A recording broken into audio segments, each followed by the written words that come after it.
Kwanza kabisa niseme hivi, tarehe 29 mwezi wa 3, ambayo hii ilikuwa siku ya Jumamosi au Samedi, katika jiji la Walikale ndipo kulipotokea shambulizi ambalo wazungu wanaita extraordinaire, shambulizi la aina yake au shambulizi la kipekee sana. Kombora za maana ambazo vyombo vingi vya habari vilikutangazia vikisema Sukhoi ndiyo iliyopiga Walikale, lakini pia pamoja na drone. Hivyo ndivyo vyombo vya habari vilitangaza, lakini nifuate taratibu, nitakufunulia mambo mengine mengi usiyojua katika hayo. Kwa nini tunaongelea sana jiji la Walikale? Walikale inayo sifa mbili kubwa sana, na ndio maana inaimbwa sana katika masikio ya vyombo vya habari, lakini pia katika mfumo wa kivita. Kwanza, Walikale ni eneo ambalo madini huwa yanachimbwa, pamechangamka sana kwa sababu ya madini. Ni moja kati ya eneo ndani ya Nord Kivu, eneo ambalo linasifiwa kuwa na madini mengi.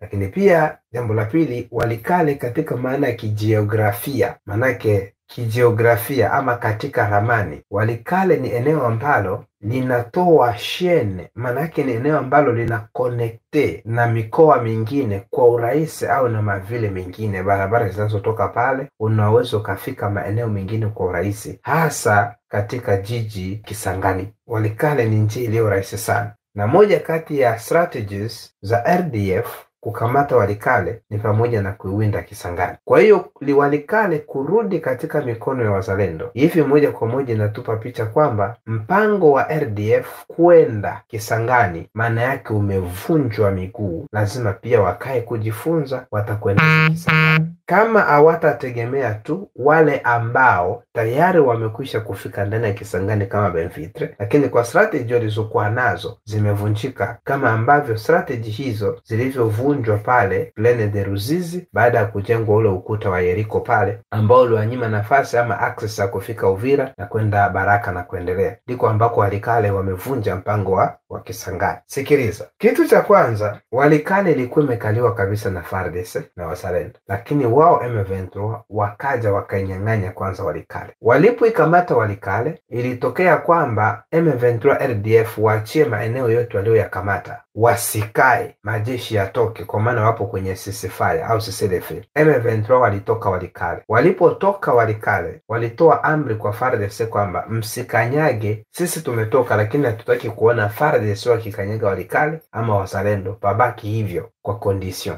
Sasa wazalendo hawakusikia ile condition yao, wakaingia. Walipoingia wazalendo, raia wakasifia, wakapiga ngoma na kushangilia. Jambo lile alikuwapendeza sana RDF M23. Kwa hiyo wakaja kwa nguvu yao kubwa, ndipo walipoingia sasa na silaha nzito kubwa, ambazo hizo silaha si tu za kukaa Walikale, ndizo zilikuwa zinaelekea ziende Kisangani kupiga. Wakapigana na wazalendo na wakaikamata na kukaa sasa. Na ile habari ya cessez-le-feu kwao kwamba tutoke ndani ya Walikale vikachia hapo, wakaweka na magari yao makubwa na silaha kubwa kubwa, ndipo wakakaa. Sasa ilipofika tarehe 29, manake Samedi ya mwezi wa 3, ndipo sasa Walikale ikapigwa kikweli kweli.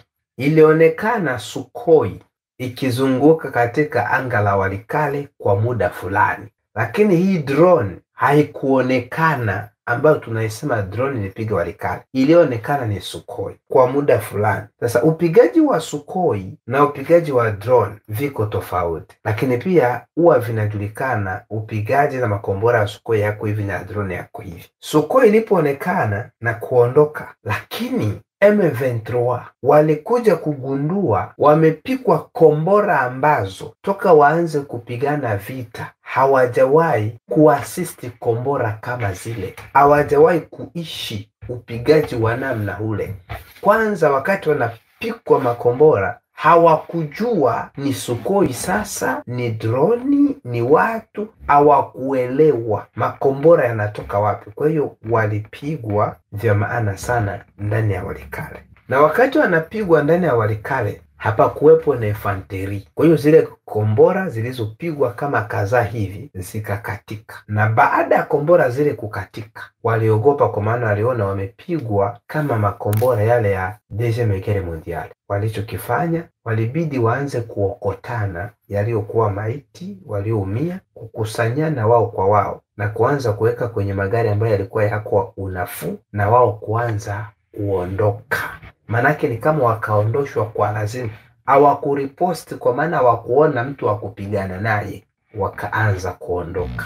Kwa hiyo wakiwa wamejaza magari yao, damu nyingi, maiti wengi, walioumia wengi, wakaanza kutoka wao. Kwa hiyo walipotoka, raia pia wakaanza kushangilia kuona M23 imetoka na kuenda huko walikokuwa wakiendelea, na njia zote zikishuhudiwa damu, maeneo yote wanayopita magari yao damu hapa na pale. Ngoma zikapigwa, lakini pia sherehe zikafanyika kwa raia, kwa maana hawakuona tu kukombolewa kwa Walikale, lakini waliona pia kule kukombolewa kwa Walikale kunaleta majibu ya kukombolewa hata kwa maeneo mengine ambayo yamekamatiwa na M23 RDF. Swali lililobaki baada ya shambulizi lile la Walikale, swali likabaki kwamba upigaji huu ni wa aina gani? Kongo imepata upigaji huu wapi? Ni Sukhoi je ndio iliyopiga hivi? Wanajua upigaji wa Sukhoi wakaona sio Sukhoi, ni droni au? Kwa taarifa ambazo haziko rasmi sana, bado tunaziverifie, mmoja kati wa vyanzo vyetu vya habari aliwahi kueleza kuhusu video moja, akawa anasema namna ambavyo Rwanda inaonekana kukubaliwa na Tshisekedi kuisaidia kupigana vita hivi, lakini kwa mkataba wa kuchukua mali za Kongo, kuexploite minere za Kongo dandiza katika eneo fulani, jambo ambalo Rusi alimwambia Kagame mapema. Kagame akawa anasuasua kwa nani, miaka 10 ni mingi, akawa anazunguka kutafuta nani atamkubalia diplomasia, lakini baada ya kuona amekwama kidiplomasia, hakuna mtu au inchi inayokubali kupigana upande wake, nchi ya wazungu, akaona hapa nimefeli. Wakati M23 RDF wanaendelea kusogea, vyanzo vyetu ambavyo bado na wewe waweza kuvifanyia uchunguzi kama ambavyo tunaendelea na sisi kufanya uchunguzi wa taarifa hii, ikasema kwamba baadaye Tshisekedi akaona akubaliane tu na rais kwamba basi njoni, baada ya kuona maji yamefika shingoni. Na hizi taarifa M23 wanazo, hizi taarifa RDF wanazo kwa vyanzo vyetu vya habari. Kwa hiyo sasa